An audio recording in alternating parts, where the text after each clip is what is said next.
Yo, so we're switching it up again. I know in the past I've done videos about, horror movies and shit like that. So here's another one. It's Alive! 1974. So these movies, I saw them back when I was a kid. I saw the first one as a kid. Actually, my dad was watching this shit, and then we watched it. And so I was born in 74, so I didn't see when it came out, but I saw it on TV after, so it was probably 1980 or 80 or something. I saw it for the first time.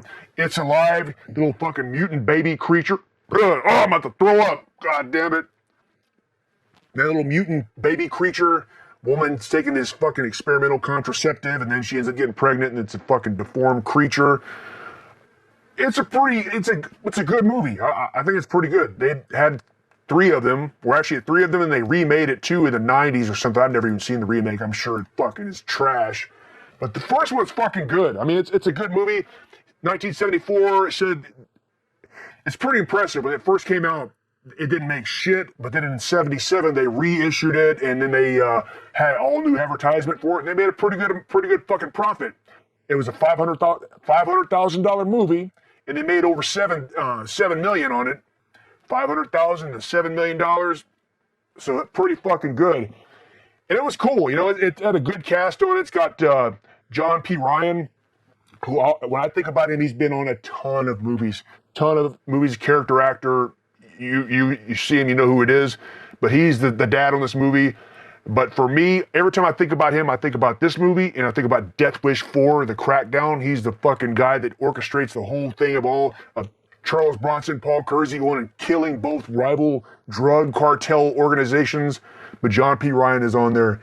But he plays it good, Shows the beginning, he's all happy, his wife is pregnant, shows him in the waiting room. If you see this movie, he's fucking chewing on gum with a fucking cigarette hanging out his mouth, just chewing this shit and all happy. And then he hears screaming, the fucking baby comes out and murders the whole fucking medical staff, and blood's all over the wall. The baby gets out, and it's fucking funny. And then they're after it.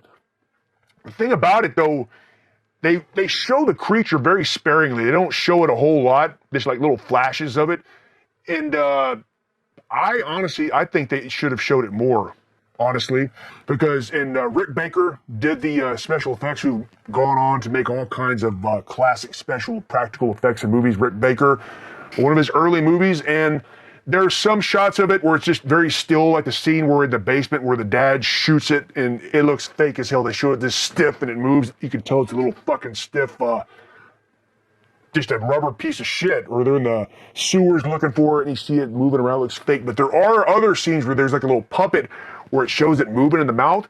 That looks pretty fucking good. I mean, it looks pretty fucking realistic. I don't know why they didn't show more of that, because the special effects on that look pretty fucking good, And at the end, it's a baby gets killed, chews up some people, goes on a murdering rampage.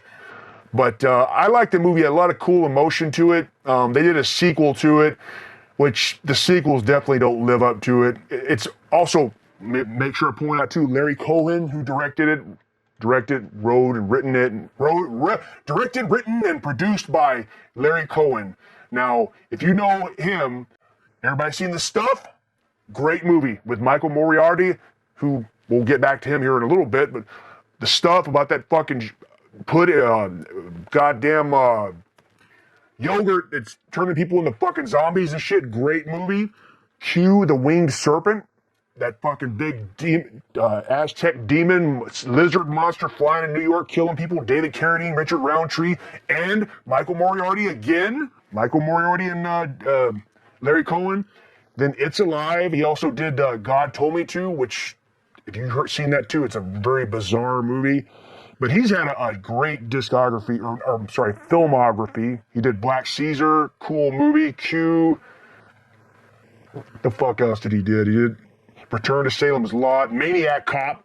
Seen that? Maniac Cop 2, Maniac Cop 3. A lot of good shit. So anyway, Larry Cohen made some fucking great exploitation type movies, but they have part 2, It Lives Again. It's got John Ryan again, but this time it's got Frederick Forrest as the new dad. They're having a baby. It's fucked up. And Frederick Forrest, you probably know him. He's been in a lot of movies, most notably Apocalypse Now with Martin Sheen, Marlon Brando, which is one of the greatest fucking movies of all time, Apocalypse Now. great fucking soundtrack, dark movie. And Frederick Forrest is the one they call Chef on there. He gets his fucking head cut off, and Marlon Brando, Colonel Kurtz, throws it in Martin Sheen's lap. And he's on that. He's also in a lot of other movies, but another one that stands out, when I think about Frederick Forrest, I think about Apocalypse Now and Falling Down with Michael Douglas, Robert Duvall, where he's that fucking psycho that's running that military surplus store. And if you've seen the movie, he's a fucking weird psycho fuck on there. Pretty funny scene though, but he gets his ass killed on there, but crazy shit. But Frederick Forrest is the dad. Kathleen Lloyd is the mother, who she mainly played a lot of normal shit, TV series and stuff. But for her, I think about her on this movie, and also The Car with James Brolin, that late 70s movies with a fucking car that was possessed by Satan, going around running people over and killing them. And Kathleen Lloyd was in her home, and that car just smashed right through the whole car and wiped everybody out. Good movie, The Car. So she's on there. She's the mom, and then it's this one's that's not as good, honestly. There's 3 of these little fucking babies at this facility. People are trying to save them, and then they have other authorities that trying to find them and kill them. And then John P. Ryan is on there, the dad from the first one. Then he's like trying to help the kids, but then the one he's trying to help ends up killing his ass. He gets killed halfway through the movie, so it's kind of a fucking waste, because I thought he was a good character, and I wish he would have lasted the whole movie, because he was the best character on there. It ends and fucking babies get killed, and they don't really show them as much. This one's okay, but it's not my favorite. At the end, then it shows Frederick Forrest, where he's like trying to do what John P. Ryan was doing, trying to go around and warn parents about this shit. And now the third one, It's Alive 3, The Island of the Alive, 1987. Now, I did see this one. It was a new release on VHS. I remember being at the fucking 7-Eleven. Remember years ago at the fucking gas station, they have a little rental section. And we were looking, oh, fuck, yeah, It's Alive Part 3, Island of the Alive. I looked on the back. Oh, it's got these motherfuckers grown up. The creatures, grown. So it was cool. I was excited to watch it. Rented it. Good cast. Michael Moriarty, who I just mentioned, who was on The Stuff, Q, The Winged Serpent, and he's been on a ton of other shit. Actually, what the fuck else has Michael Moriarty been on? I can't think off the top of my head. But those are the main ones. But he's had a prolific career. He's been in Return to Salem's Lot. Fuck, I haven't seen that in a long ass time. A bunch of other shit. He was in a movie called Hitler Meets Christ. I've never seen that one. But yeah, he is a very good actor. I mean, he plays a very unhinged, crazy ass motherfucker. And on this movie here, Island of the Alive, he's one of the dads and trying to fight for rights for his fucking deformed creature kid. But eventually, what happens is there's an outbreak of these babies happening everywhere. So the authorities decide to move them all to a remote island and let them just run loose.